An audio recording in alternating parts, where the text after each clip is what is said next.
Hey guys, and in this video covering OCR A2 psychology, we're going to talk about in Bao, 1986, the study about interrogation of suspects, and obviously this is part of the forensic option for G543 options in applied psychology.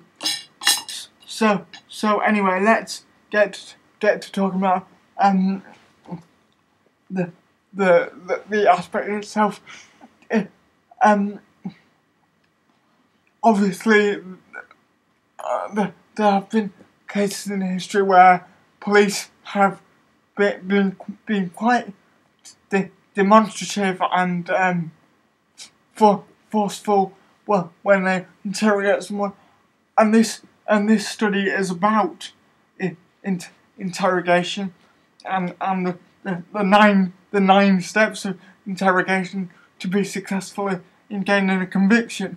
Now, there's a couple of things I want to talk about first. The study we're going to look at is in Bao 1986, and it's not actually a study. It's an odd thing in this specification where in Bao didn't do any studies. He just came with theories of what we should do.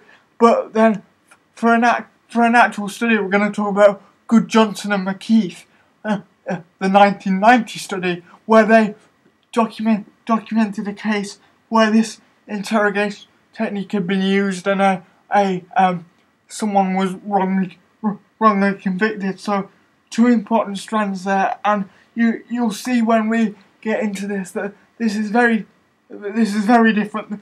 This is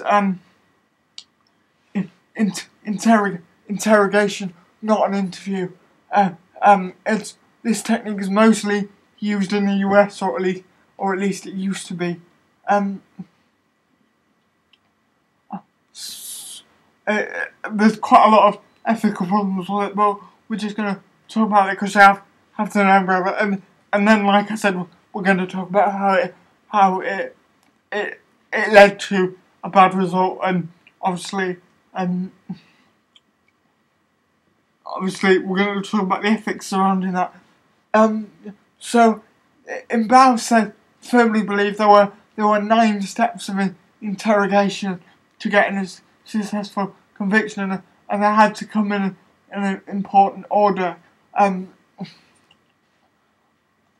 A problem with this research is that there's very little empirical evidence for it working, and there's also you assume that the suspect's guilty, so it goes against that innocent proven guilty idea that we have in a lot of modern societies. And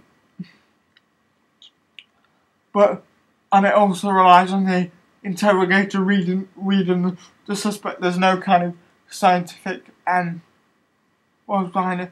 Anyway, excuse me if I glance over because I've got some notes on the computer screen as always in these videos.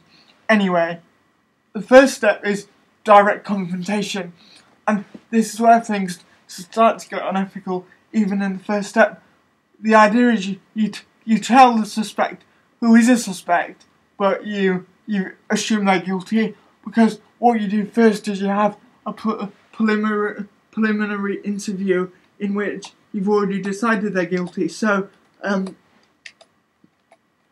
that basis, now you're just trying to crack them basically and force them into a confession. So the first step is direct confrontation. Confront the suspect with some evidence that they committed the crime, even if there isn't any evidence, or the evidence doesn't really fit. This, like I said, starts the ethical concerns right away, and it contravenes PACE, the Police and Criminal Evidence Act. The Police and Criminal Evidence Act says that the police have to have evidence before that they go against suspects. So that's step one, direct confrontation. Make make the suspect think you have lots on him. And next, you give them the chance to shift blame. So you let them think you might, you want them to admit it, but you don't want them to admit that they were the only guilty party. So it's the idea that if you're approachable and you're open, then they're more likely to open up to you. The next stage is a direct contradiction of that. Is at this stage you've built up a rapport with them, so that then you don't allow the suspect to deny guilt. If they start saying they're not guilty, you stop them and ask them another question. Also, step 4 is that you ignore excuses. So, so you don't obviously make excuses for why they're doing something. Step 5 is slightly different, and it kind of goes along with step 2, shifting the blame. Step 5 is that you reinforce sincerity. You make the suspect feel like they're talking to the other person. You make the suspect feel like you care about them, even though you're interrogating them, and you make them understand that you understand why they might have done it, and so obviously that makes it easier to confess if someone else understands you. So that's things like eye contact, non-threatening language, being on first name terms, aspects like that. And the other one is pretty simple. If the suspect cries, then infer guilt, which is obviously there's a problem with that, because you might cry for under stress, not necessarily just if you're guilty, but the key thing that this hinges on is that at this point the detectives have already decided that people are guilty. They just want a confession. So if the suspect cries, infer guilt. That's step 6.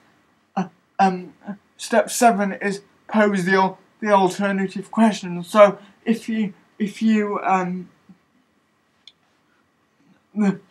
making it easier for the suspect to confess, you give the suspect 2 choices, one of which is more socially desirable. So obviously they'll pick that one, but it's critical that neither of them allow the suspect to deny guilt.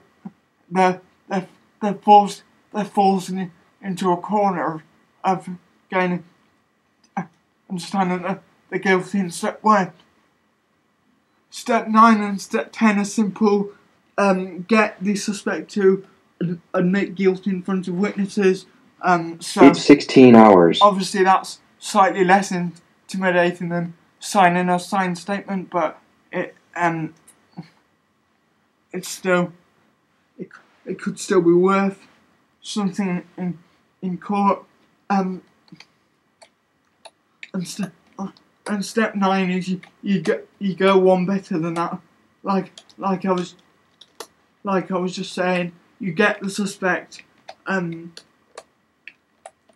to sign a statement, so that it's more difficult for them to retract them later. It's a lot more difficult to retract a written thing that you've signed than it is to retract something that you said under obvious pressure. So those are the 9 steps. I'll just go through them one by one again. First one is direct confrontation. Confront them with the evidence, even if you don't have any. Step 2 is giving them a chance to shift blame, make them feel like you understand what they're going through. Step 3 is don't allow them to deny guilt. So once you've given them the option, don't allow them anymore. Step 4 is ignore excuses. Step 5 is reinforce sincerity, give them eye contact, talk on first name terms, get close to them and make them feel like you understand them. If suspect cries, infer guilt. That's pretty simple. pose the alternative question, give them two explanations of what you think might have happened, but neither of them allowing the suspect to say they're not guilty. So, but both answers result in them admitting guilt, but not one's more socially desirable than the other. Step 8 and 9 are kind of administrative things. Get the suspect to admit guilt in front of witnesses, and get the suspect to document their admission and make them sign it. A lot of info there, and you can see right away how it's unethical. So that's a nice segue into us talking about another key study about false confessions, Gudjonsson and McKeith, 1990. Their aim was to document a case in which a 17-year-old boy had been accused of 2 murders and then interrogated, but he was actually innocent, but he confessed under interrogative pressure, and he had a normal psychological profile, so this proves that it can just happen to anyone, not just people who are mentally ill. He was suspected of killing two people and 2 women and sexually assaulting them. He was interviewed by the police 5 times, denied a solicitor on the first time. So obviously that's there's legal problems there. He was also interviewed for far longer than was necessary. He was. I'll just have to look at my notes for this bit.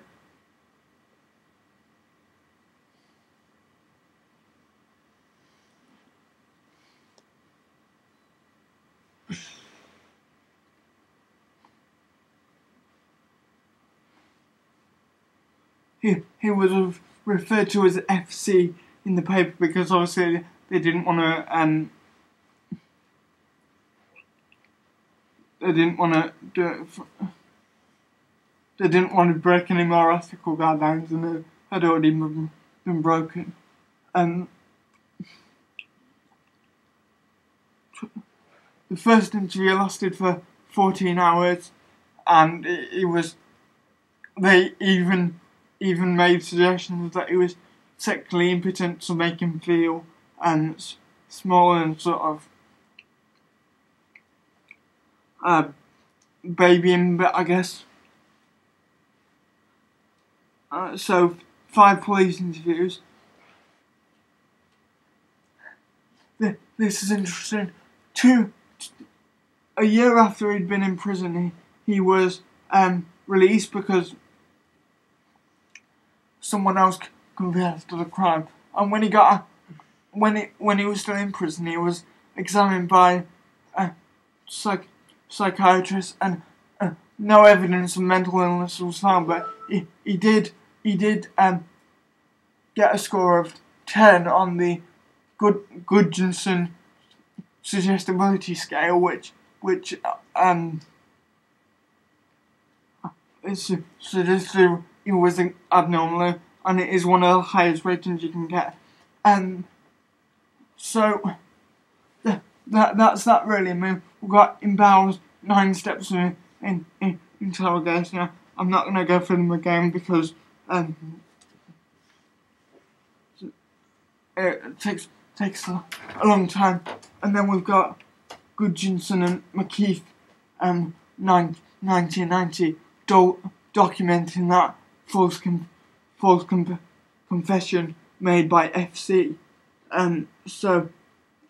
about the murder of 2 women.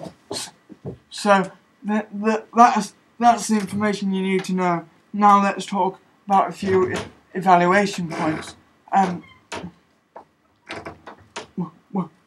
One problem with this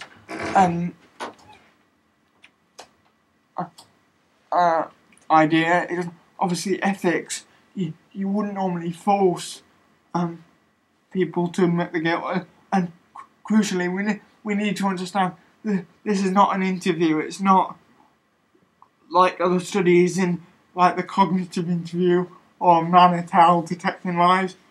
This is about interrogation. It's not a standard police interview. It's used a lot in America, and it used to be the primary interrogation technique, but it's not used anymore.